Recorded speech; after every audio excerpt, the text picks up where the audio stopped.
All right, man. Well, thanks again for hopping onto the show. Really appreciate you taking time out of your day for hopping on. Yeah, man. First question I wanted to ask you, you do so many things, and I read that you started rapping at 11 years old. As a kid, were you always so versatile and had your hand in so many different topics or areas that you wanted to hit on? Uh, I feel like I don't know. I never really thought about that. I didn't really grow up in a, and this is not a knock on my family. I didn't grow up in like a creative home.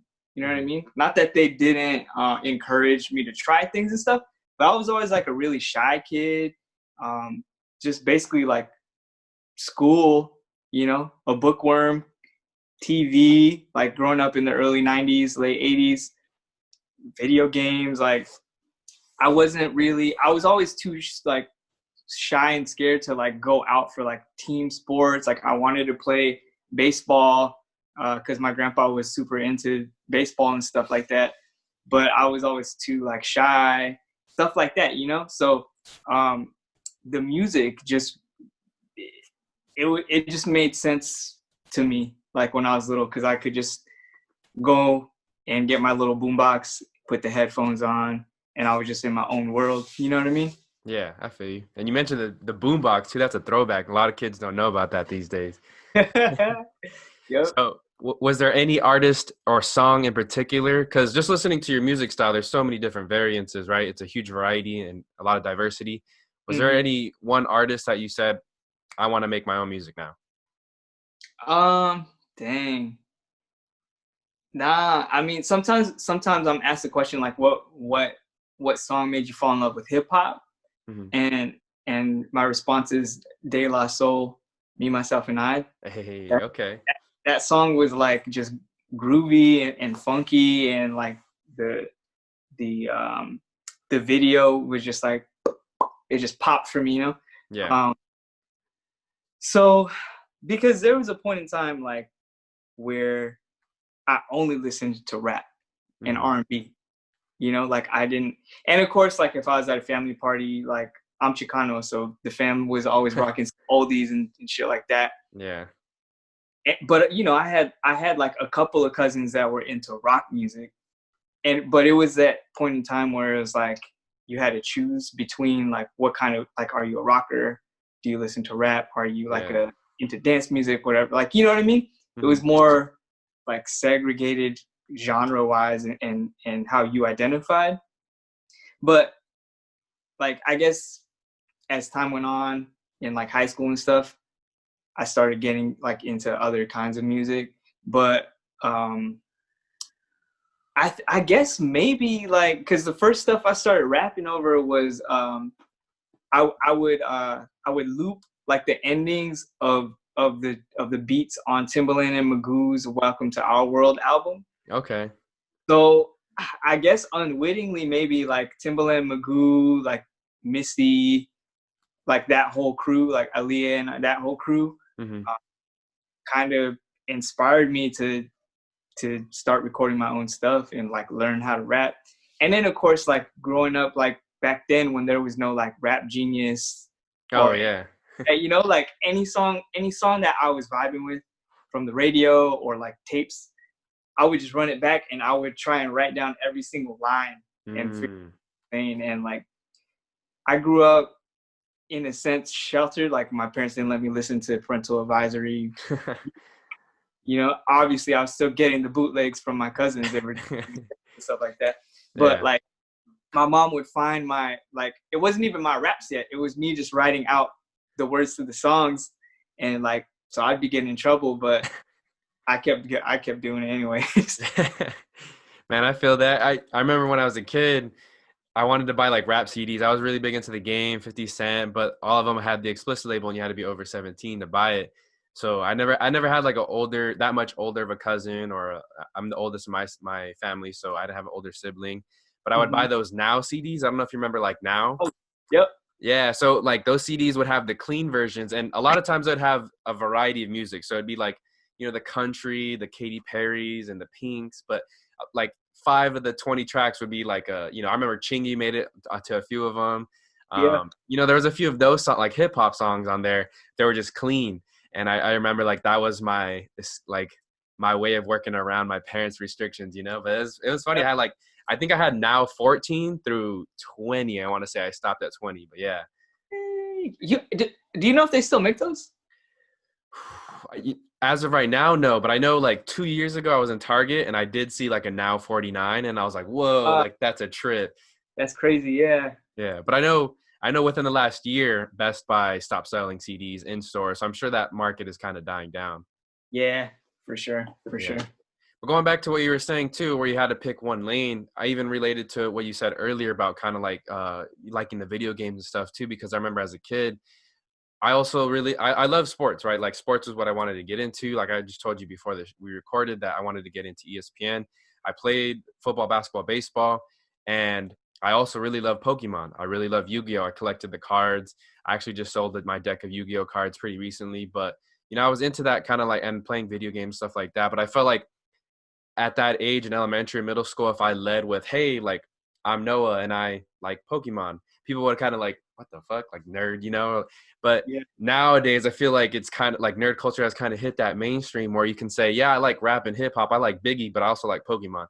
I like, the Blue Eyes White Dragon, but I also have like a signed, Angels hat by some Angels player, right? So it's kind of cool. Like you can kind of do both. But I remember like back then it wasn't as acceptable. Yep, for sure. That's super true. Um yeah, there's a lot of rappers now that are like celebrating anime and Dragon Ball and all that stuff. So that's definitely pushing it into the mainstream consciousness. But yeah, I feel that too. I was on that Yu-Gi-Oh swag too.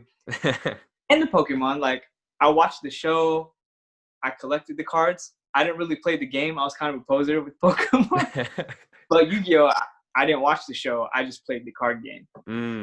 See, And then oh yeah, yep. I was say I was opposite. I watched the show, had the cards, couldn't play the game though.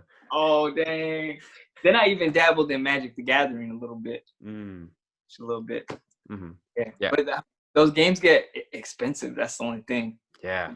A dope deck, and then they make all these new like expansions, and it's like, ah man. It's hard to keep up, no doubt. Yep. Mm-hmm. Yeah. Man. So after high school, you attend college. What was the decision into staying local and attending UCR? Um, my initial idea was I wanted to go to UCI. I mean, that's still kind of local, still SoCal. Mm-hmm. I think my whole perception of college at that time was like it's just the next step that you take, because everyone, even though I grew up in San Bernardino, which is like, socioeconomically it's an impoverished place, and a lot of obstacles for kids, a lot of obstacles to jump over to get to success, or whatever you define success as. But I was in the GATE program, and so I did that all the way through. There was a middle school in San Bernardino that had the GATE program, and then in high school I was in the International Baccalaureate program.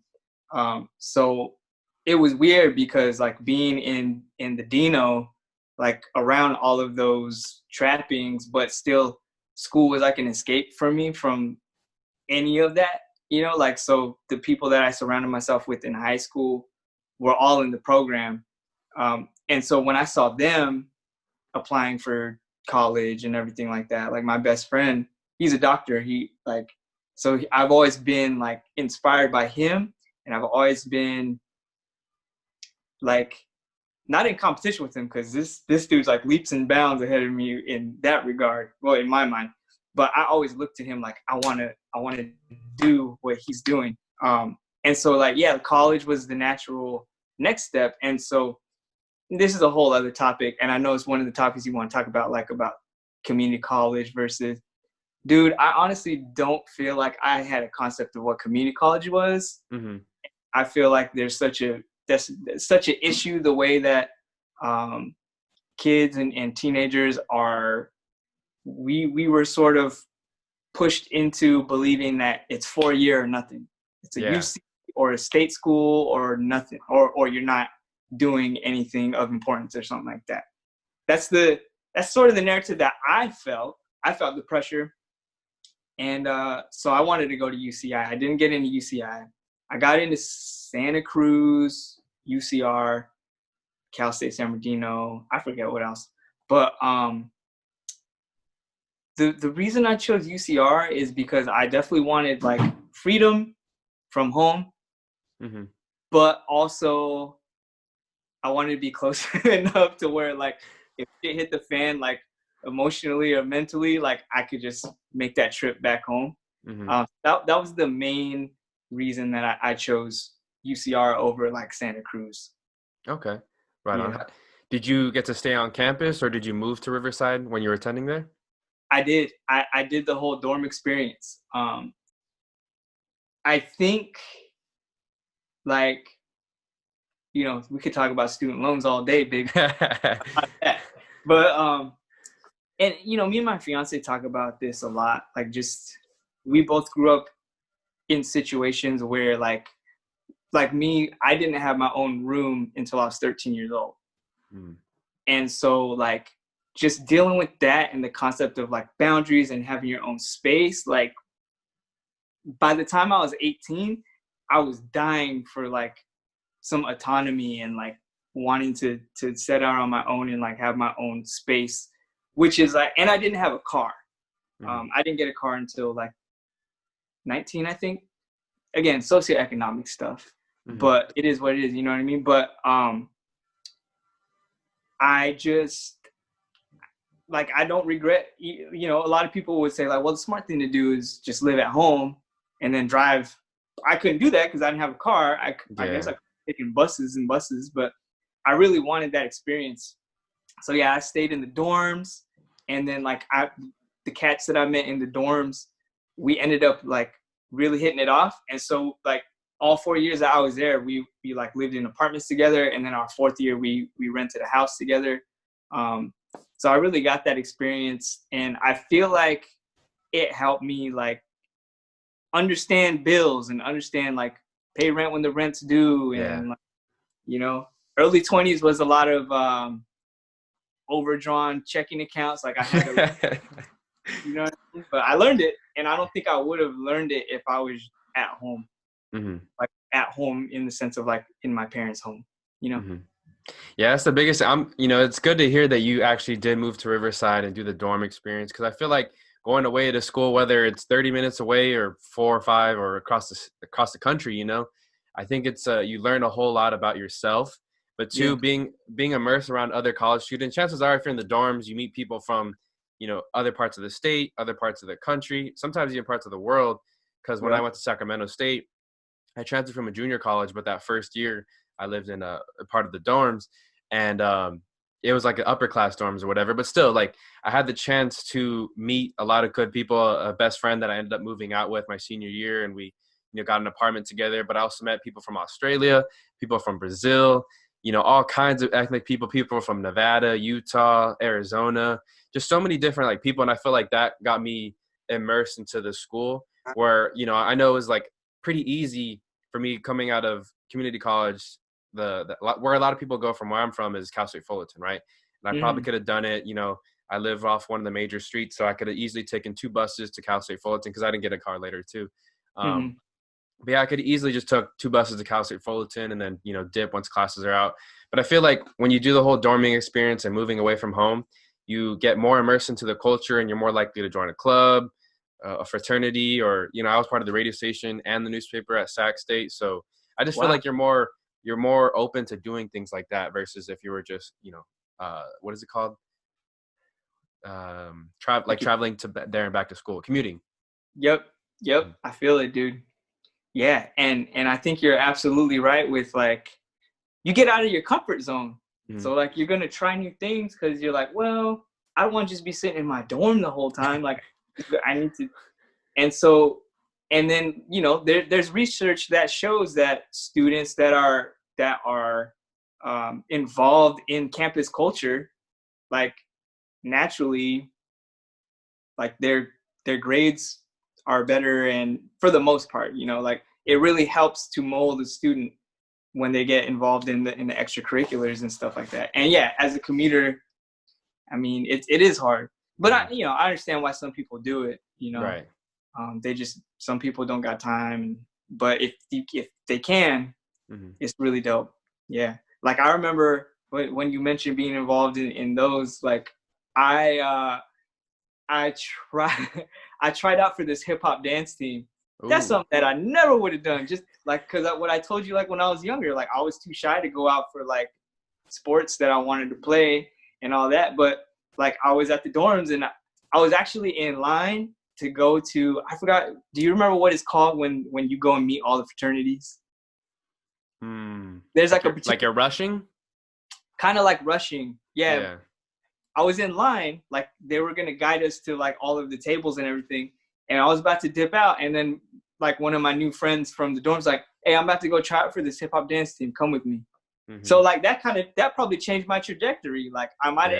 I might have been in a fraternity if I hadn't went there. I didn't make it on the team, by the way, Ah. but I still tried out. You know what I mean? And I wouldn't have done that, if I wasn't immersed in it, like you were saying. Man, that's cool to hear. I wish we had a hip hop dance team at South. They probably did. I just didn't hear about it. But what was your experience like living on campus and then also just living in the Riverside area? Your 4 years of undergrad at UCR, what were they like?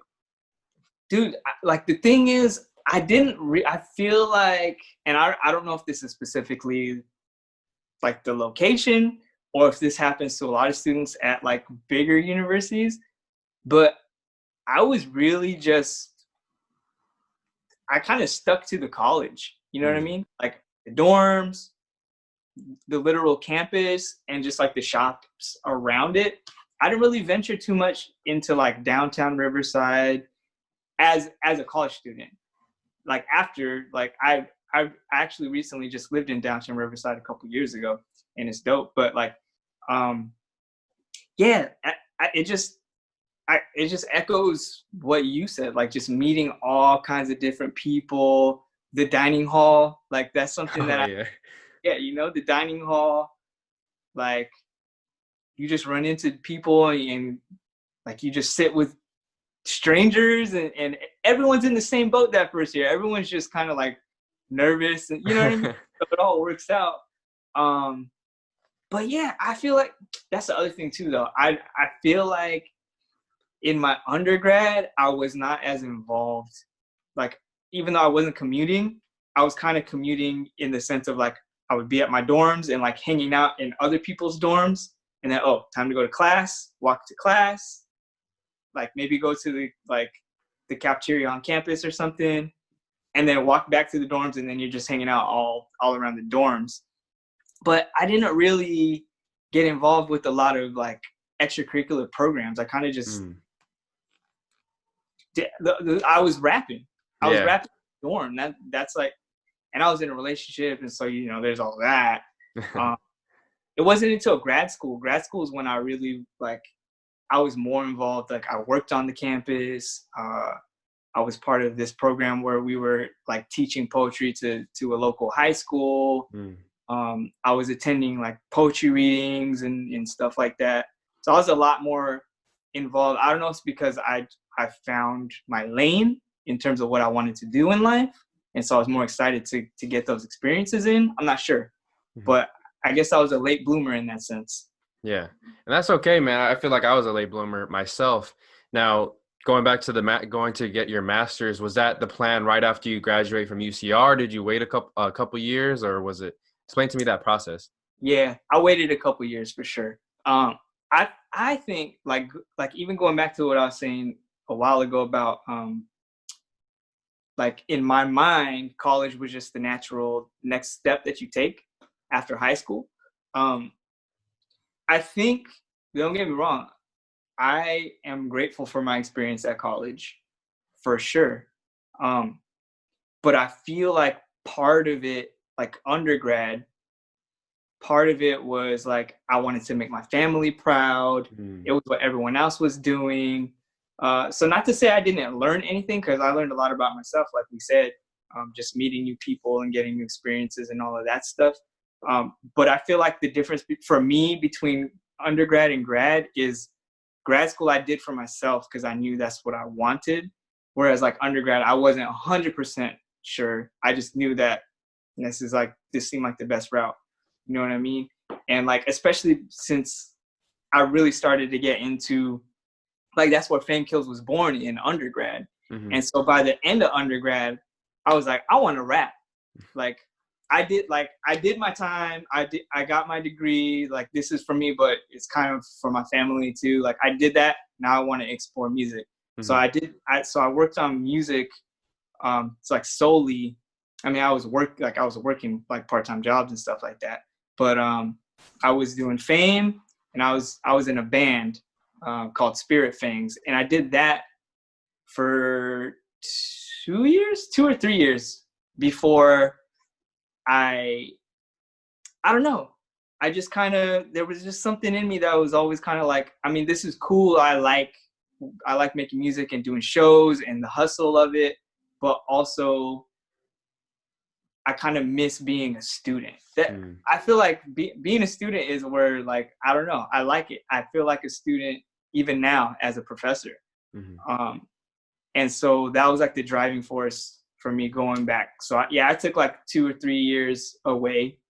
Um, and then grad school is really where everything started, like, stepping up. Like, even the creative stuff, it was getting fueled by being in grad school too. Mm-hmm.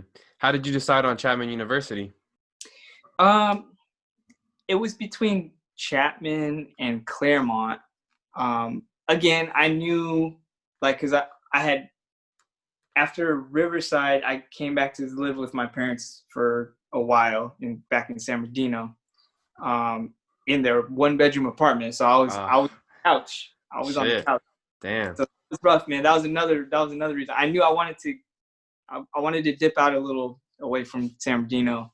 Um, and so my friend, she was doing like the education masters at Chapman, and she liked it. And so I was like, all right, let me do a little research on Chapman. So um, I emailed the English department, and I talked to the the professor that was like the director of the English department at the time, and he offered for me to come sit in on a class. So I was like, oh dang, it's crazy. So I did it, and it was a workshop, like a creative writing workshop, and it was dope. Like, it felt like I was like, oh yeah, this feels right. Like, they treated me like I was a student in the class for the day. You know what I mean? And like, I got to read their writing and like comment on it in the workshop and all this stuff. And so from there, I think the same day or that same week, I was like, all right, I'm applying for sure. I applied. I really liked the feel. We already talked about how lovely Orange is. Yeah. That whole area is so dope to me. Like, yeah, and the rest is kind of history with that. Nice. It's really cool, at least from when I moved, and I'm sure people who've lived in Orange a lot longer can say more about it. But Chapman University was a relatively small university when I was growing up. Their football Mm, stadium that they have now, and I don't know if it was built when you were attending there, but the football stadium that they have now, they renovated it recently. So it was relatively small, like, and for the most part, like, it was expensive. So like a lot of my friends, at least, you know, we never thought about going to Chapman straight out of high school because it was like, oh, this very expensive college. But now recently, I know they've had some pretty successful people come out of their film program, and they're just like buying. It feels like they're just buying lots left and right in Orange oh, around the school so that they're growing. And I believe I read something in one of the newspapers that they, like, since 2000, like, I think it was comparing the decade from 2010, like their total admissions was like under 10,000, but now they're like approaching 20. And so it's kind of crazy to see the growth of Chapman University from a relatively small university, private, but now it's becoming more and more prestigious. And right after college, I was driving Lyft a lot too, mm-hmm. and working different part-time jobs. But because I live in Orange, I had a chance to meet a lot of the students there. And a lot of times they're from out of state. I met a lot of kids or students from like the East Coast, Pennsylvania's, Massachusetts, New York's. And it was Yeah, it was just it was different to meet those kind of people from different parts of the world. yeah, that's true. That's true. Um, Not to mention that it's a pretty white campus. Yeah. No, that not wrong with that, but I think that was something that felt like a challenge to me, that I wanted to take, that I felt like there was a space for me to fill there with my ideas as a Chicano. Hmm. And I personally didn't really deal with any like anything racial, but I definitely had some of my ideas challenged.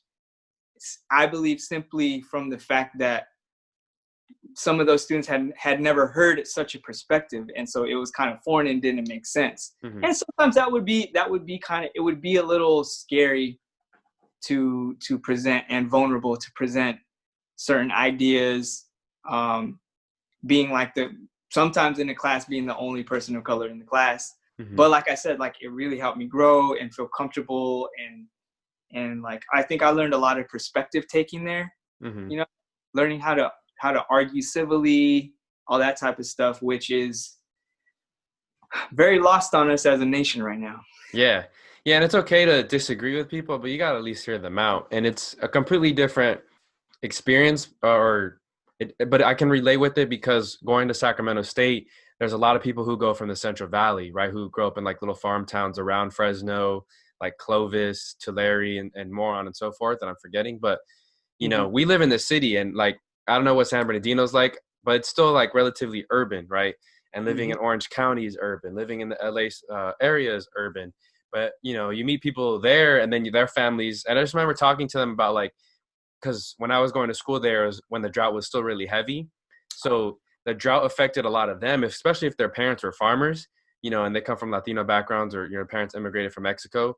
The drought affected them way different than it affected us. It's like, oh, we're getting less water pressure in our showers and yada yada, like kind of like almost like first world problems kind of stuff. Yeah, yeah, But to a farmer, if you get less water, that's like a whole livelihood, and like how are they gonna grow their crops the same? And it was kind of different to hear that kind of perspective. And I was like, whoa, like this is different. Like, and yeah. then luckily 2017 hit, and that's when like the whole state pretty much got flooded with rain. So, it wasn't lasting very long as far as drought talks. But I remember my first few semesters there, I was like, well, this is different. Like I never thought about it from that perspective. And it was cool because there was a few friends I made that I got to meet their families that lived in those small towns. And, like it's crazy. Like their neighbors are like 100 yards away, and like it's so much open land at night. It's really cool. There's like barely any city lights, so it was nice. Is that like where is Sac State? Is it in the city, or is it like in a more rural? So Sacramento's actually a pretty big city, and it's like on the edge of Sacramento, leading into one of the neighboring cities. But Sacramento, I would say, is kind of like a Santa Ana, probably like Long Beach size more so. But Yeah. there's cities around it too, right? And it's as soon as you leave, like I would say there's at least like four cities each way. Like so, there's like maybe two or three cities north, two or three cities south, Mm-hmm. four cities to the east, and then like maybe one city to the west, and then it gets like like pretty rural. But for the most part, like living in Sacramento, that's the big misconception is like people think Sacramento is still pretty like old west and more rural, but it's actually like pretty city. You're not near downtown where the school is, but you're off that main street where if you take all it would take is one bus all the way down into midtown or downtown to where like the Mm. Sacramento Kings play, and they have concerts there, or they have their old town too. So it was all pretty convenient, easy to get to. Their public transportation system pretty similar to the Bay Area, so it was very easy to get around. Mm. Do you do you ever see yourself heading back up there? I get asked this question a lot because I had a lot of fun there. I feel Yeah. like mainly I had a lot of fun though because of the people that I met there, and a lot of them are either graduated and have moved back home or just moved on to different cities. I feel like Mm. I still know a handful of people that are living in Sacramento. But to me, I just think it was good to get a new environment. I feel like very similar to you. I felt like I was, kind of trapped at home and trapped around the same people. So it was good for me to get away. And I think Sacramento would be cool because I could continue to explore a little bit more about myself and meet new people. But I think it'd also be good just to go to like a different city in general and Mm. just meet new people and kind of explore the country that way. Yeah. Yeah. Yeah. That's dope. Yeah, and it's cool because Sacramento is like an hour away from Tahoe, an hour away from the Bay Area, and like an hour and a half away from Yosemite. So you're relatively close to a lot of cool things where there might not be a lot to do in the city, but there's a lot of things close. Yeah. Yeah. Man, Tahoe's beautiful. Yeah. Oh man, people think Big Bear is nice. Oof. Tahoe will just like shit on Big Bear any day of the week. So I did want to ask you too, because you did get a master's of fine arts in creative writing. And that's something that honestly I've been debating a lot. And I'm sure there's a lot of other people who probably listen to the podcast thinking the same thing. What was your experience like, and how did you come up, and how did you come to decide to get that master's in creative writing? Um, I feel like I was always on the path to be an educator. Like, I think there was moments when I fought it, like, nah, I'm gonna be a rapper. And then like once I saw people like Ninth Wonder, being an acclaimed producer, but also he's a professor. Mm-hmm. I think at UNC he's a professor. Um, just seeing people like that really inspired me. Like, whoa, I can do both of these things. And this goes all the way back to the earlier conversation where like there was a time when you had to choose up, like, do you listen to this music or that music? Do you play sports or are you a nerd? Like, Mm-hmm. we're living in a more accepting time where I don't have to just be a professor. I don't have to just be a rapper. Not, I mean, if that's what you wanted, I mean, if that's what your identity is, that's fine. But for me, it just so happens that I'm both of those things, you know? And so, seeing Ninth Wonder really made me feel like, man, I do want to give that feeling that I got from certain teachers that turned me on to like poetry, turned Mm-hmm. me on to a certain author, like just help me learn something about myself. I want to be able to do that for students like myself, even students unlike myself, and so when I went to Chapman, I forget it, because they have a really cool program for the masters. They have a dual degree program, which is what I did, which combines the masters in English and the MFA in creative Mm-hmm. writing. So you like knock out, like one class will knock out credits for both of them. Mm-hmm. Kind I forget which program I started in, if it was the MA or the MFA. But I just, like, the reason I did the MFA portion is because I since I was so deep in making music, I wanted to see how that could develop my music writing more. And I feel like it has shaped the way I write music. Obviously the way I write poetry, because that's what I did the degree in. Mm-hmm. But yeah, it gave me thicker skin, because like the majority of the MFA is about doing workshops, and Mm-hmm. you got your work on the chopping block every couple of weeks, and it goes back to what we're saying, that it's not your homies, that you grew up with, it's Right. people from everywhere, and so they don't, they're gonna give it to you the way that they give it to you, and either you're gonna just be defensive about it and not grow, or you're gonna take that and learn how to improve. Learn what's like what you, because not all feedback's good feedback, right? So Mm-hmm. like really analyzing the feedback you're given, like that's what I learned from the MFA program. Um, and doing the dual, I wanted to do the dual because, like I said, I knew that even if rapping would have been like the main thing that I do in life, and I became like the Mexican Kendrick or something like that. Even if that would have happened, at the end of the day, I wanted to end up in the college, and I wanted to be a teacher. Mm-hmm. And I knew I needed at least that degree, at least the MA, if not a PhD, to do that. Mm-hmm. Um, so I was sort of throwing my chips in early, like, I don't know what's going to happen. I don't have 100% direction, but I think I would like to do this in the future. And here I am, like it came to fruition. Mm-hmm. So going back to what we said earlier, because we're kind of programmed in high school, it's university or bust. Did you always think you were gonna teach at a community college, or were you thinking about other levels while you were in the program? Um, Honestly, while I was in the program, I wasn't even thinking of teaching, if Mhm. that makes sense. Like, I was like, I'm doing this. I'm planting the seeds now for like 10, Okay. 15 later. Um, I wanted to be a rapper. Like, that's what I was pursuing. Hmm. Um, but when it came time to start thinking more about it, um, I I don't know. I don't know. I just knew I wanted to be in higher education, to be honest. Hmm. I don't think I didn't really have a vision of like, I want to teach at a UC or I want to teach at whatever. I just knew I wanted to be in higher ed. And I guess it just kind of happened this way, the way it was supposed to happen. Cause um, so I graduated from Chapman in 14. Then I moved out to LA and I was doing I was doing closed captioned editing for like TVs and movies. Hmm. I did that for a year, and I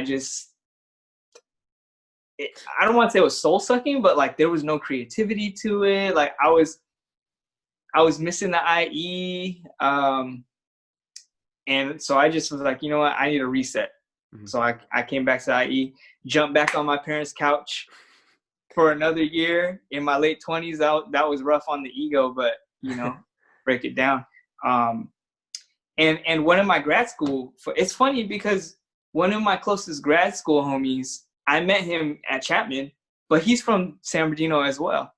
I Hmm. never met him when we were in San Bernardino, so that was trippy. But he started adjuncting at a community college, like right out of grad school. And like when I came home, he was like, "Hey, like, have you ever thought of being an adjunct? Like this is the plan. Like you could do adjunct part time, and then the money that you make, you could fuel your music, like, and you'd be a good professor. I feel like." So I was like, "All right, let me try this." So uh, I applied. He put in a word. So this goes all the way back to like for me, the network that I made at Chapman has been like, dude, to this day, like so good, so Yeah. good. It helped me open so many doors for me. But like, yeah. So I got the adjunct position. I was an adjunct professor for 3 years. I was teaching at Chaffee College in Rancho, and they have a campus in Fontana. And then I was teaching at um, the RCC district, the Riverside Community College district. I was at Moreno Valley. Did that for 3 years. Then I saw Chaffee had a full-time position open. So I was like, let me shoot my shot. I shot my shot at Riverside too. I didn't get that one. I didn't even get an interview for that one. But Dang. Chase, they gave me a chance, and here I am. I've just finished my first year of a full-time position. But just being in the community college setting for those 3 years, like I think I even knew after the first semester, man, that I was like, this is a beautiful place. Like community college is a beautiful place for people that maybe grew up like me. Hmm. Um, it's a good gateway drug. Yeah. It's lower stakes. Obviously, it still costs money, but there's still ways around that. Um, and I just feel like I feel needed at the community college level. Hmm. Um, Not to say that like I wouldn't be useful at the 4 year Cal or UC institution level, but I just feel like there's like community college students are a different breed. Like a lot of them are really hungry for success. In my experience at the 4 year, like some things came easier to people that went straight into a 4 year. Like even for me, I feel like I don't know if it was just a natural thing or just the environment that I was in school. Like I kind of took for granted, like this is what you do next. Like I said, like, and it's just like meeting my students, and we do those icebreakers on the first day, and I say, all right, tell me something about yourself, and they'll show us their tassel from high school, and they'll be like, I know this is not a big deal, but this is a big deal to me. Hmm. And that blew my mind. And Hmm. it just made me feel like, you know what, like education is powerful. It's so powerful, and it's such an accomplishment, and it can mean the world for a lot of people.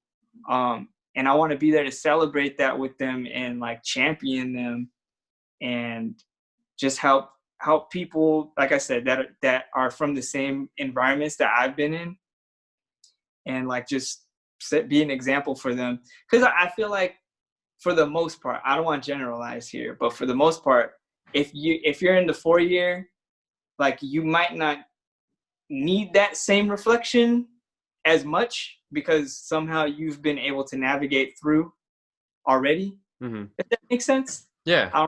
You know what I mean? Um, but yeah, man, the drive and what a lot of community college students do to set themselves up for success, it's like, it's so inspiring. It's Hmm. so inspiring to me. Yeah. So that's why CC is my choice of place to be. Yeah, that's great to hear. I was having this conversation with that because I have an internship right now at Fullerton College with the sports program and working with them, doing a So lot of like behind the scenes work for some of their production that they do for the sports. But like we're lucky that we here in Southern California, we have some of the best community colleges like in the entire world. And mm-hmm, like I remember, so right out of high school, I went to Golden West College, which is in Huntington Beach on the border with Westminster.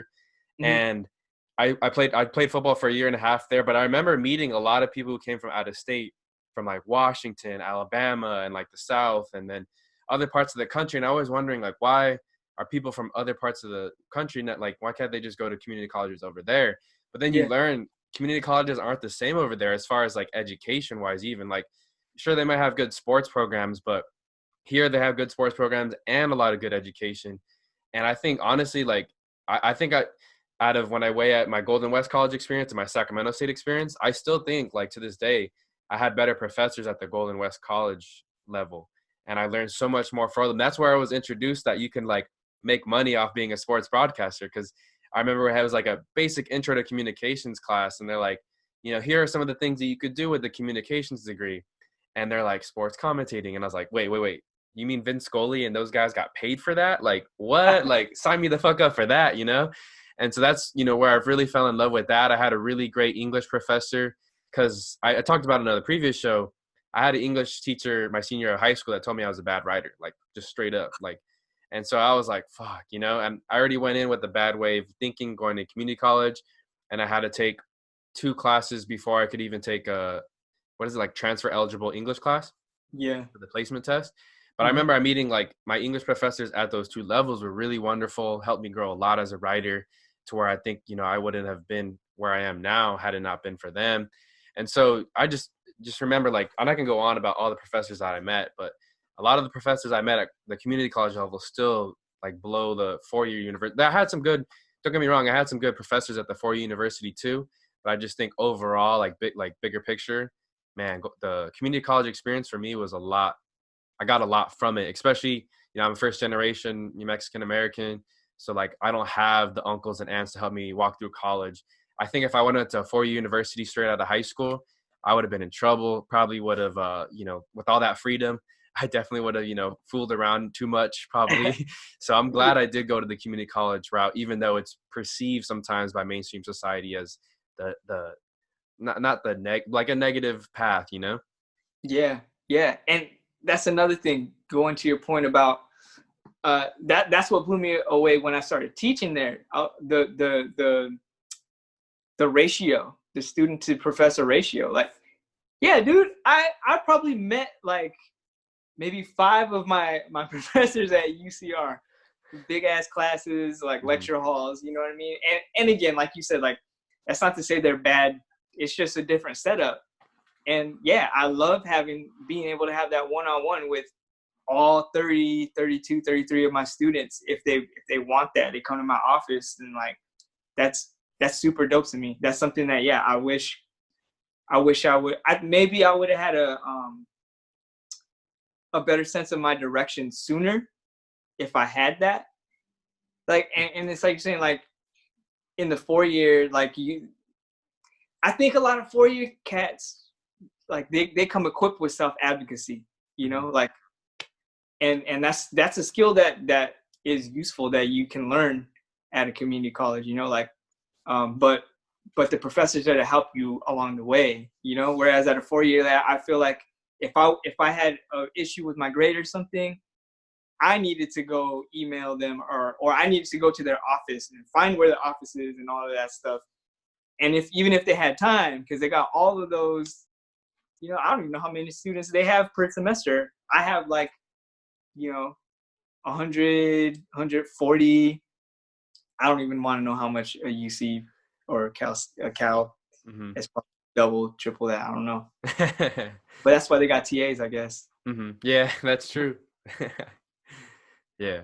So throughout your entire collegiate career between undergrad and master's programs, how difficult was it to continue to pursue rap? Was there any time where did you have any times where you really struggled to put out any content? Um, well, for undergrad, I didn't really start like putting my music out for the public consumption until my final year. So I was just honing my craft for those first 3 years. Um, and like I said, like I wasn't really doing too much extracurricular stuff at UCR. So it was just do homework, hang out, work on music. Um, Grad school, I was thriving in everything because I was part of a label, an indie label called Black Cloud Music, Hmm. and we were making moves. And so they like just being around the like Noah James, Curtis King, um, like just making moves, supporting each other, inspiring each other.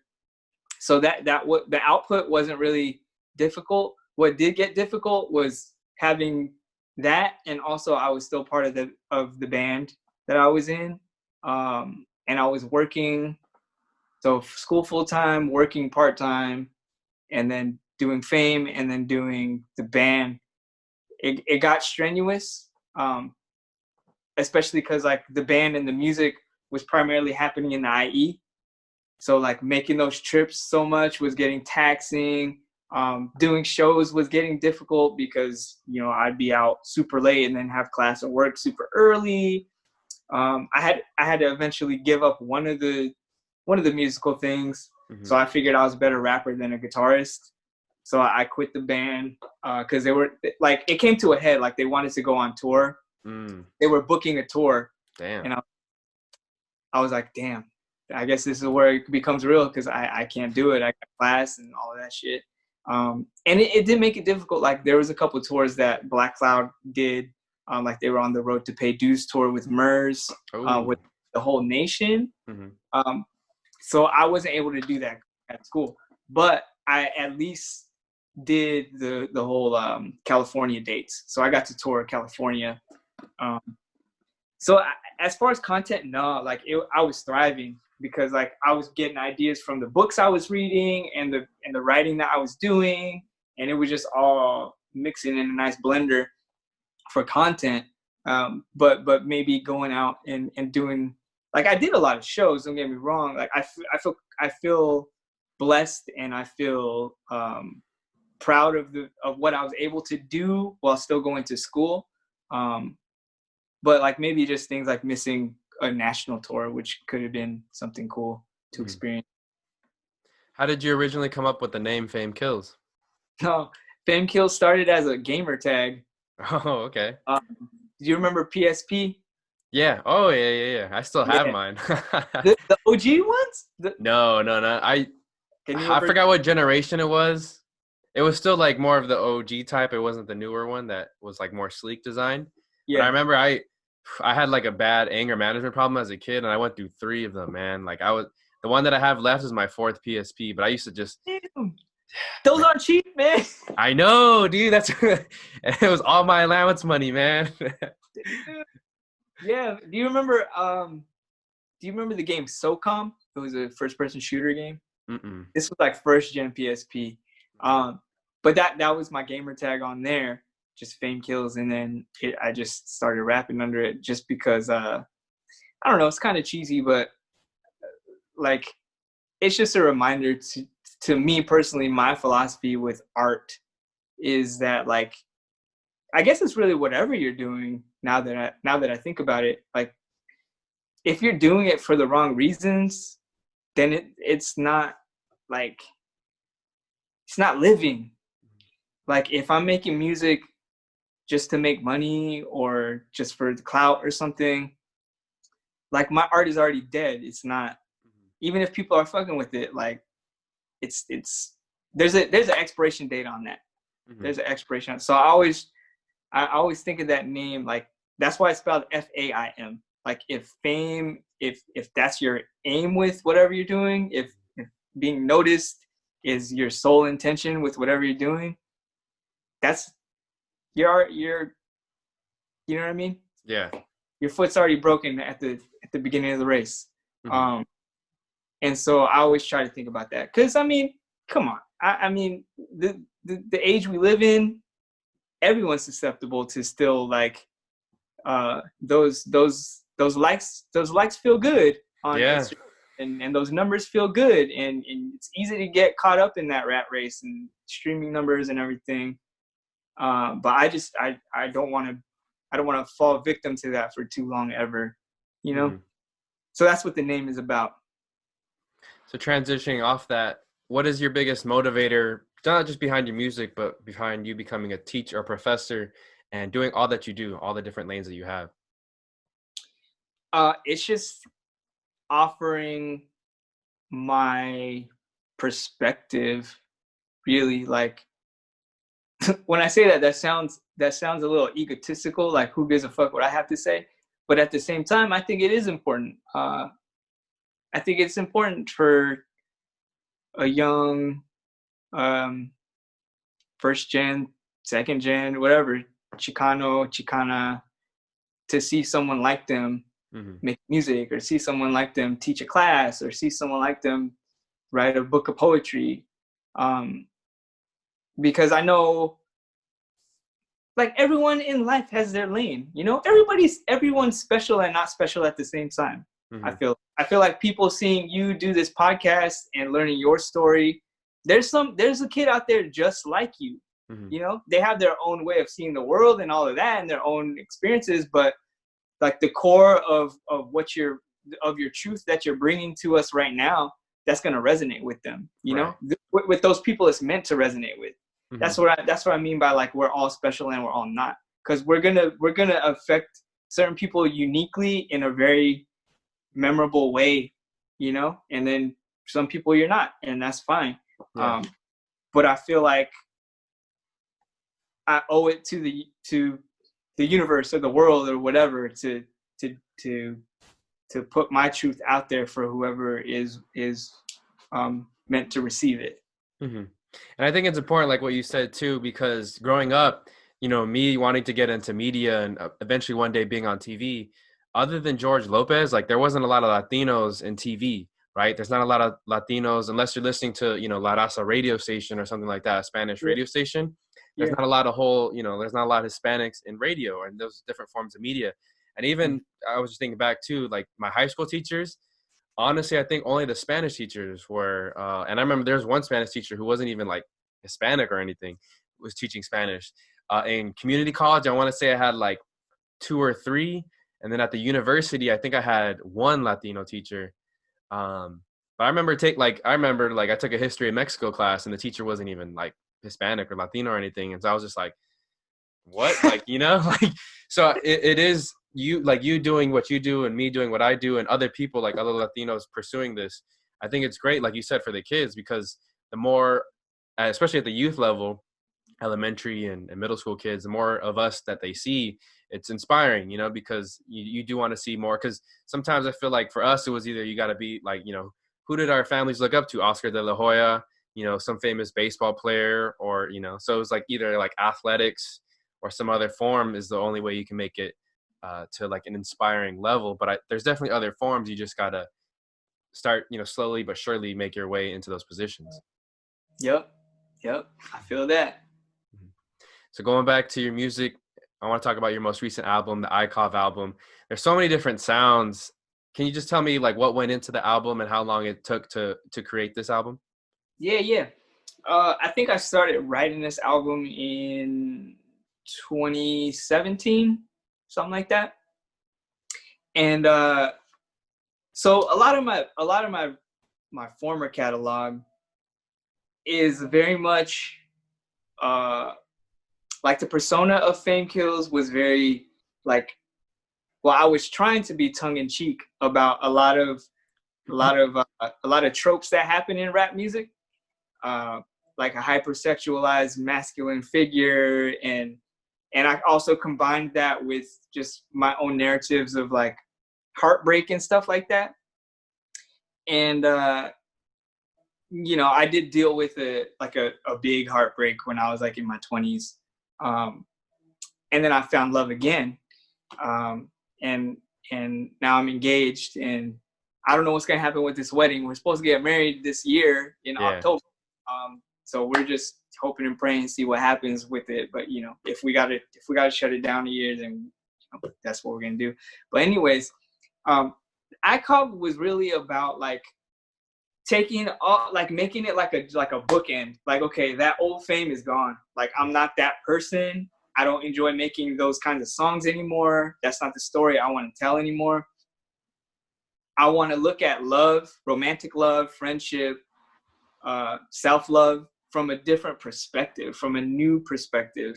And so that was like, this album wasn't even intentional, bro. Like, I didn't set out to make this album. I was just making songs with my engineer and producer. And like, as they started coming together, then so did the album. But I was able to, like, even the songs that are sad on it, they're not really from my perspective anymore. But I had those tools to access those feelings and those moments. So it was really about being able to like do new perspectives of it, and just me thinking about it, about love, and like being in love in my 30s and stuff like that. And then so like most of it was produced by Cash Only, who's my engineer. And I think we share similar influences. I think we had the same trajectories of like, you like hip hop, but you also like 80s music, and you also like emo music and whatever, all of the different genres. So I just think it just blended really well. Like, I didn't have to really, like, I would like one song I said like, hey man, I want to try to make like a 90s house type of song. And then he just put his own spin on it. I want to make like a new wave goth type of song, and that's kind of all I would say.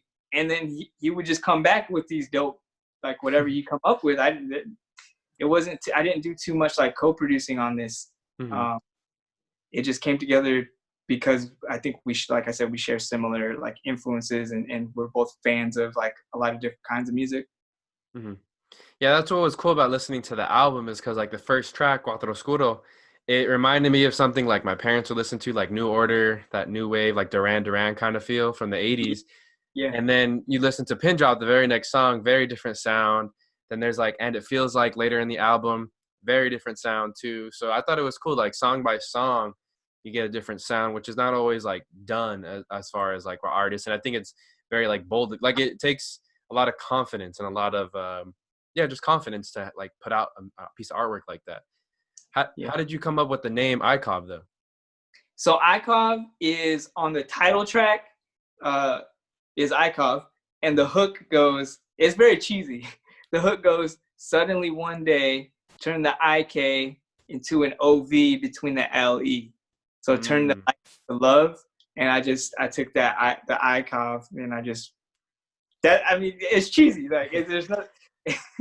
That's how it came about. I mean, I like it. It's funny. It's like an inside joke to myself. But it just sounds mysterious. Like, yeah. Yeah, and it'll be the only thing too when you search up, like, there's not going to be another ICOV song or album out there. Like, that's the thing too, is like you give it a pretty common title, it's going to be like 10 of them, right, from artists all over the world, but that one's going to stand out for sure on its own. Yeah. So you mentioned too that you got engaged. I wanted to say congrats, by the way, but how difficult has it been planning for a wedding during this quarantine? Like, it's like ever since the quarantine, because my fiance and I, we're both educators. So we've both, we're both very grateful that we still have work, and like she does her like we both do like the Zoom type of stuff, right? Hmm. But being home, we've actually had a chance to like sit down and really do some planning, which we weren't doing as much when we were like, like before all this happened. Um, so in that sense, we've made some good strides. Like we've been able to, like I said, like sit down and really talk about things we want, and contact like vendors and all that type of stuff. So that's been good. But then on the flip side, it's like, are we doing this in vain right now? Like, we don't know what's going to happen. And like, we're just rethinking everything, like we, like courthouses are starting to open up again. Hmm. So if we need to, like we've already talked about, like we just want to be married, Yeah. like then we were getting into the ideas of like, yo, is the whole thing of a wedding, like, do we want this, or is it like part of like what society has told us we, Yeah. like, our love is our love, like, Hmm. do we need that, like we don't, you know what I mean? So like we like right now we're just resolved to like, yo, like we're gonna keep planning, we're gonna try our best to enjoy the planning until we can't, Hmm. and we'll cross that bridge if and whenever that comes, but as of now we've already talked to our vendors, and we've been like, look, if we got to push it back, are you willing to hold our deposit to another date? So Hmm. we've been counting, we've been crossing our T's and everything, making sure just in case, but we're trying to enjoy it as best we can. Hmm. Yeah. And then going back to the societal pressure thing, I mean, especially in a Mexican culture, like weddings are huge, you know? Yup. Oh yeah, yeah, Like for sure. people don't play around with weddings. They were ready to ball out for that. That's true. That's true. So Yeah. I did want to talk about too the "And It Feels Like" challenge that you're doing for one of your songs that is Yeah. on the most recent album, ICOV. I heard you talking about it on another show, basically like what was it like to spend quarantine inside your head, get to know more about yourself. What was that experience? I know you were still working as an educator, but obviously you still had more time, less distractions, and you couldn't go out as much. So what was quarantine like inside of your own mind? It's been really, like, my fiance and I have been very intentional about making sure that we're taking care of our mental and physical health and having routine. Like we're both we're both in therapy, and we both believe in self-care and like breaking cycles of trauma. Um, and so like, yeah, like for me, if I'm not in a routine, my mind is just gonna, and then I'm down here, I'm in depression land and anxiety land and all of that stuff. So like, yeah, like we'll do yoga. um we'll like we've been playing speed like every Oh, since this thing started. We have like a whole, like we have a like a scoreboard, and we'll have like the, like, who's the champion of the week. dang, uh, okay. yeah, she loves to go on walks, and I'm kind of lazy, but we've been trying to do walks when we can. um Obviously a lot of Netflix, Hulu type stuff. Hmm. um but we've both been able to be very creative, I think. Like I really hit the ground running with ICOV, like because it was pretty much done like last year. Hmm. um but I was just waiting on some files, and that was taking a very long time.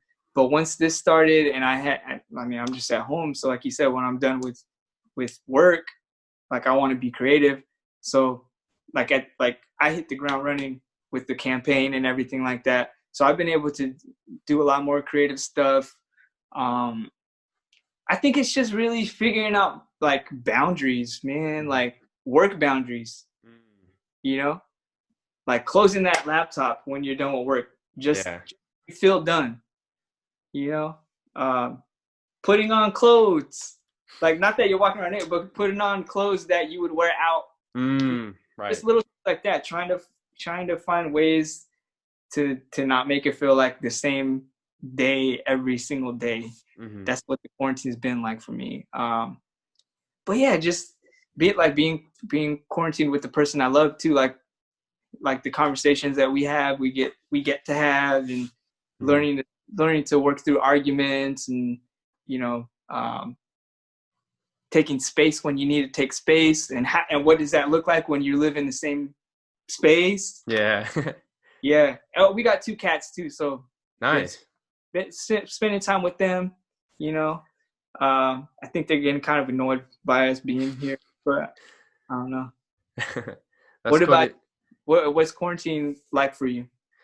Honestly, it's been kind of good. I would say I really discovered that I was an introvert after this quarantine, or it's over kind of for me because both my jobs have resumed.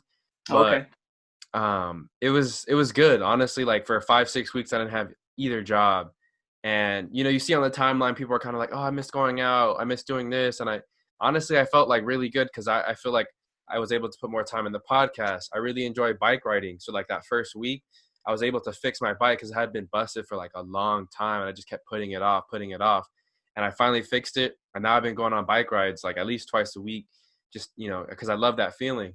Yeah. I picked up my mom's old Minolta camera from the 80s, like with film, 35 millimeter and everything. I was able to order some film.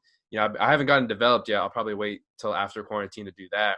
But, Uh-huh. I've been shooting, going out, riding my bike and shooting at a park, or because everywhere is empty. So I feel like there was a lot of good opportunity for shots there, but I don't really know anything about photography either. So it's all experimental. Hopefully they came out good. That's Yeah, I've been able to spend more time reading. I'm a big bookworm too, and I just feel like I was able to work on a lot of stuff. I have this podcast. I was able to create two more podcasts during the quarantine that are still like trying to get the ball rolling, but we'll see where it goes, and hopefully takes off. I was able to create a website with a friend, and right now it's primarily a sports blog, but we're looking to add some pop culture, maybe some travel stuff in there right now. So I feel like I was able to create a lot, and I definitely, like, after this quarantine, I feel more introverted. I kind of understand more teen yoga. You mentioned yoga earlier too. Yoga was something I had recently discovered like about a year ago, and I was like, oh, mm, this feels good for me, but I would only do it every now and then. And basically, I did like a 30-day challenge. Actually, yesterday was my last day of the 30-day challenge. So for 30 straight days, I was doing yoga every morning before work, and yeah. honestly, like that really like changed my life a lot too. I wanted to ask you because you mentioned mental health and self-care, which is something I've recently discovered. Did you always have that in you, or when did you kind of discover that importance of that? Nah. Not till my late 20s, and I didn't really get active in it until my well, I'm in my early 30s right now, but 30s is when I started, like, okay, because I feel like when I just started therapy, it was like, all right, here's all the issues, and then it's like, okay, what do I do with them? Hmm. And it wasn't until my 30s when I was like, all right, let's dive into this. Let's Hmm. dive into these things. Um, but that's why I was saying earlier, like, I feel like in Mexican families, Hmm. like, mental health is just not a thing. You know, Hmm. pray that shit away. Right. And I no disrespect to faith or anything. I have my own faith, of course. But yeah, man, like, therapy is such an amazing tool for everybody, of Yeah. course, but especially for people who come from backgrounds where a lot of trauma is just like swept under the rug, and you Hmm. just keep pushing through it until it's gonna hit at some point. Yeah. It's gonna come to a head at some point in your life, Hmm. and to have those tools is everything. Hmm. Sometimes it's life or death. Um, so yeah, man, I'm a huge advocate of mental health. Like, seeking therapy, I always tell my students, like, like, just know that you have, like, X amount of free therapy sessions through the college campus, and, like, a lot of times they're just blown away, like, Yeah. what is therapy, or I didn't know that I could get free therapy. Like, Hmm. it's super important. That Yeah. mental health just as important as that physical. Hmm. And I've talked about it with multiple different friends. I honestly think mental health is probably going to be more common, more mainstream, not just at college, but like there'll probably be like 5 or 6 psychologists like available every day at high schools and the middle schools, elementary schools. It's going to be become, hopefully, because I think we're like learning more about it as like we continue to progress as a society. But I just Mm-hmm. think there's a lot of cases where the older generation, like you said, they held on to stuff for so long, especially like in the Mexican household. I feel like alcohol is a big escape for that too, and that only gets worse and worse as you get older. Yep. Man, I just feel like, in 20 years, people in school, like I said, whether it's the K through 12 system or higher education and colleges, like mental health is going to be like so emphasized, and there's going to be psychologists everywhere, a lot of free therapy, and it's just going to be more common for the average person, because I think it's something that we still are kind of shy to talk about, but we're starting to slowly open up, and hopefully I'm hoping that in 20 years it's a lot better. Yeah, man. Yeah, I like that. I hope so too. Mm-hmm. So to wrap things up, what are the rest of your goals for in the year 2020? Let's see. Get married. That's like number one. Uh-huh. Write more music. Probably put out more music, but definitely write more music. Get more fit. I'm a pretty scrawny dude, and I'm trying to put on some more weight. So getting some healthy weight going. What else, man? I think like this was my first semester. The spring semester is my first semester teaching online, and I think it was a lot of teachers' first time doing that. But so that's another, like, fall semester. I want to be on a new level with distance education. Mm-hmm. Like I feel proud. I feel like I tried my best, but it was definitely a learning experience. And so I want to just end the year off strong by having a really strong fall semester online. Because I don't know how long this distance education is going to go. It's definitely going through fall, maybe even spring. I don't know, but I just want to. I think sometimes I feel like I'm not teaching, bro. Like, I'm throwing assignments on there, and I'm like, oh, I hope they're learning. But yeah, I want to navigate around that mentality that I am actually doing something, and just finding more creative ways to impact my students online. Yeah, it's definitely a challenge for sure. One other topic that I almost forgot I did want to talk about, your Poor Vita zine. How did that come about? How did that idea start? That actually started at Chapman, with again another one of my friends from San Bernardino. I actually grew up with him. Like, we went to the same high school, and he went to Chapman because I had so many great things to say about the program. So we took this class about digital humanities, and it was the first time we learned about like the digital space, and like putting like literature and stuff out in a digital space that was different from like just writing a blog or something like that. And so one of the assignments was to create like an online, kind of like a website, but having to do with like humanities.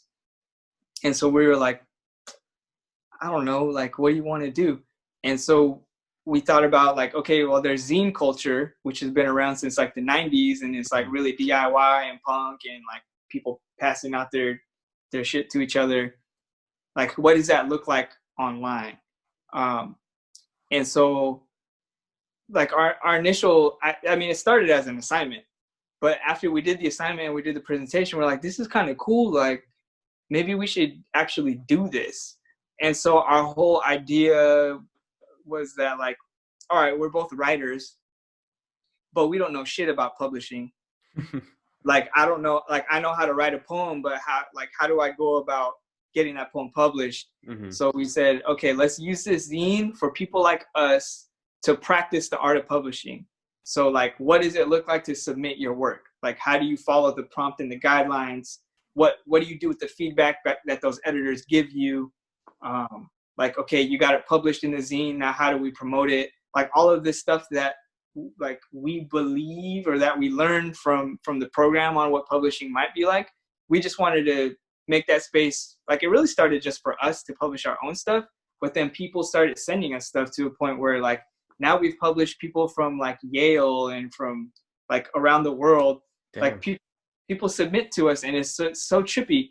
And it's gotten harder to keep it up because, like, my partner, he's like currently in Brooklyn right now, and so, like, and you know, like, just life happens, you know. Mm-hmm. You get busy, so it gets hard to keep up with, like, reading all of the contributions, choosing them, putting it together. But Por Vida, the name actually, it started because we wanted to start brewing beer in our apartment, so we were gonna call that Por Vida. But then I mean, doing a digital zine is way cheaper. Yeah, way cheaper. Yeah. So that's how those things kind of coalesce together. But yeah, man, we're still doing it. We now, like, before we were doing it every quarter, like we were doing 4 issues a year. Now we're down to like twice a year, which is still fun. I'm still proud that we're able to keep it going all the way from, I think it started in 2013. Mm-hmm. So it's, like 7 years, and we'll keep it going until we can't anymore. So any listeners, if you're, poets, short fiction, illustrations, photography, hit us up. Por Vida, POUR. This is on Instagram, _VIDA, or porvida@gmail.com. Submit your work. That's tight, man. I'd love to send something over to you, and then, let me know if you guys like it and put it in. But that's tight. I think that'd be really cool to be part of something like that. Yeah. Or even the when you get those photos developed. Mm-hmm. Yeah, sure. I'm really excited about those. But I didn't get to tell you a lot about myself too. But I write poetry on the side, and I started getting into that as far as journaling. But I'll shoot you something maybe after or this weekend or something. Yeah. We're actually looking. I think our next issue is coming out next month, so we still got time. Okay. All right. Dope, man. We'll set that up. Now, before we wrap things up, I do like to do a couple of fun, quick hitters at the end of the show, just to help the listeners to get to know you a little bit more. Okay. If you could have any toppings on a pizza, what would they be? Oh man, this is controversial, man. All right. And it's funny. We're about to go hit up Pieology after this. Okay. So we're Segans. Have you heard of a Segan? No, what is that? Explain that. That's a real thing. It's a real thing. It's not pescatarian. Everyone's always like, "Oh, you mean pescatarian?" So it's vegan, but we partake in like fish. So that's the only meat that we eat. We still don't do any dairy at all. So that's like a lot of pescatarians will still like mess with cheese and stuff like that. Dude, I love cheese. Like, that was the hardest part of becoming Segan or vegan or whatever for me. Mm-hmm. So all right, so we're gonna go Pieology because they got vegan cheese, but and I'm gonna have a quote unquote pepperoni. It's not gonna be real, but my toppings: pineapple and jalapeno. All right. Oh man, you hit me with the I mean, I'm not a fan of pineapple, but to each their own. To each their own. Suddenly, hey, I'm sorry, I don't know what happened to the file, bro. We lost it. It didn't record. What about you? What about you? Ooh, that's funny. I've never been asked this. I'm a big meat eater fan, so I'd probably go sausage, ham. Honestly, I like going to Pizza Press, which is very similar to Pieology. I don't know if there's any in the IE like that, but I put like the Alfredo sauce instead of marinara sauce. So I like that as like the base. You get your cheeses, but basically I kind of keep it like a meat. I do like spinach and what are it's tomatoes, but they're like in the little chewy grape tomatoes. Tomato. Yeah, so grape tomatoes, spinach, and then 3 meats, probably pepperoni, sausage, and ham, or if not, bacon. Nice. Yeah. All right. Let me give you another go-to then. Okay. I'm a black olive fan. Okay. Black olive and bell pepper is also a nice one. Or mushroom. Oh man, damn, I'm hungry. You're making me hungry too now. All right. So if you could talk to any person in history, dead or alive, who would you want to talk to? Hmm, hmm, hmm. I would love to talk to Sandra Cisneros, the writer, Hmm. um, just because like her poetry and her writing is so amazing, and like I teach it now, so just to be able to have a conversation to like take back to the classroom, that'd be Hmm. tight. Right on. If you could visit any time period in history, where would you want to go visit? Damn, I'll probably man, I'll probably go to the '60s. Hmm. Uh, cool music was happening. Just a lot of like counterculture was starting to pop off. All of those different civil rights Yeah. movements. It would be really interesting to. Are we talking like we're gonna be time travelers, right? Like if I went Yeah. right, I'd Yeah. be Like as now your adult self. out of like all of the shit that's happening right now. So it would be that would be cool to like look Mm. at the shit's going on then and now. Hmm. Do you have a favorite? You said you like the music from the '60s. Do you have a favorite artist? Uh damn. Nah, not particularly. I think there was just a lot of cool bands going on, Hmm. like like the Zombies and Hmm. shit like that. Like those kind of like surf rocky Yeah. sort of shit. Okay. If you could have any kind of exotic pet, what would you want to have? Damn, these are great questions, dude. I don't know about the exotic because is it fair to the animal? True. I guess it's just like a hypothetical sense. I mean, if I'm you gonna don't want a pet too, that's fine too. get, But I'll have like a Pokemon. which I Pokemon? let's see. I probably have a Gengar. Oh, all right. I like that answer. Damn, a ghost Pokemon? Yep. Sheesh, you're above it. That's like next level thinking, man. I would have said something like Charizard or Onyx or something, but man, all Yeah. right. Hey, did you play Pokemon Go or do you play Pokemon Go? I did for like 2 months, 3 months. I feel like I didn't get into it as much as other people did, and I kind of like if when it first dropped, I wasn't into it, but like a month later, I got into it like heavy. But then I fell behind in school, so I was like, all right, I gotta put this to the side and then kind of rearrange my priorities. But yeah, I Mm-hmm. mean, for a good like 2 to 3 month stretch, I was like, oh damn, this is crazy, you know? Like, I was gonna say, did you ever get a Gengar? no, I never really got anything exotic to be honest. I think the most I got a like electric buzz, and I was pretty excited about that. Yeah. But everything else was pretty like you could kind of I remember like almost catching like a few exotic things. I remember was it a scyther? I remember I was like, oh, like that was exotic to me, you know. But Yeah, yeah, yeah. there was a few ones that got away. But I remember, yeah, the electric buzz was like my trophy. Dang. I would have been more into it, but I had an old phone and it would Mm. overheat after like 5, 10 minutes of playing it. So Damn, no way. yeah, I couldn't get involved the way I wanted to. Hmm. But yeah, on the college camp, because I was in college when it came out. On college campuses, dude, they were popping because it was like I don't know if you play like if you got to go to a college campus when it was out, but like they have Pokestops everywhere. So like any Mhm. college campus, I'm sure Chapman had a bunch, UCR probably had a bunch. But like Sac State, there was like it was like a hot zone. It was like fuck, like it was so tempting not to play it, you know? Yeah, yeah, yeah. And it's so weird, man, thinking about like the quarantine right now and then like what a phenomenon that was. Everyone was just like all around each other and Hmm. like that was a cool time. Everyone was like really nice to each other. Like, hey, did you go right over there? There's a Zubat. That, Yeah, that was cool. no doubt. Now, last question: if you can give any advice to your younger self, what would it be? Be you. Just be you proudly, man. I wouldn't say I was ashamed of who I was, like, but I was like afraid that people wouldn't think I'm as cool as I would hope, or like my music as much as I like my own music. Because I've always liked my own music, Hmm. and I think that goes back to what you were saying about the confidence to put out like such an album like Icon. I've always liked my own music, but there's always been like a lot of insecurities in me that it's always questioning like. So that's what I would say. I think I would take more chances earlier if I would have someone saying just do it, man. Just be you, man. Hmm. Yeah, it's part of the learning process, no doubt. For sure. Mhm. So before we end things, go ahead and plug where people can find your music, as well as your Instagram and any other social medias you want to plug. Cool. So FaimKills is on all of the major streaming, Spotify, Tidal, Apple Music.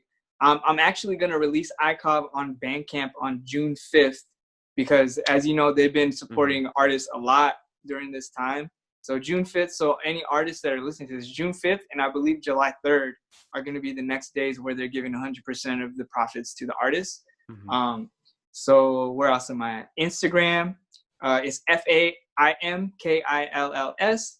Anybody again trying to submit your work to Porvida, you could email that to POURVIDA Zine ZINE at gmail.com. I'm on Twitter at FameKills. I'm on Facebook, but I don't really fuck with Facebook, man. So I just Yeah. don't no more. But I'm there if you use Facebook. Um, I'm on SoundCloud too, but again, I don't really use it too much. Hmm. Um, I think that's everything. If anyone here is interested in like collaborating on like music videos or music, sending beats, anything like that, you can hit me up on Gmail, FameKills at Gmail. Um, and if you know anybody in the IE that's going to community college, tell them to go to Chafee, send them to Professor Martinez for English. That's right, man. Well, really appreciate you again for hopping on the show, and best of luck in the year 2020 with the wedding and everything else that you got going on. It was a real pleasure to have you on. You too, no man. Thank you for having me. This was a great combo, man. Fun stuff.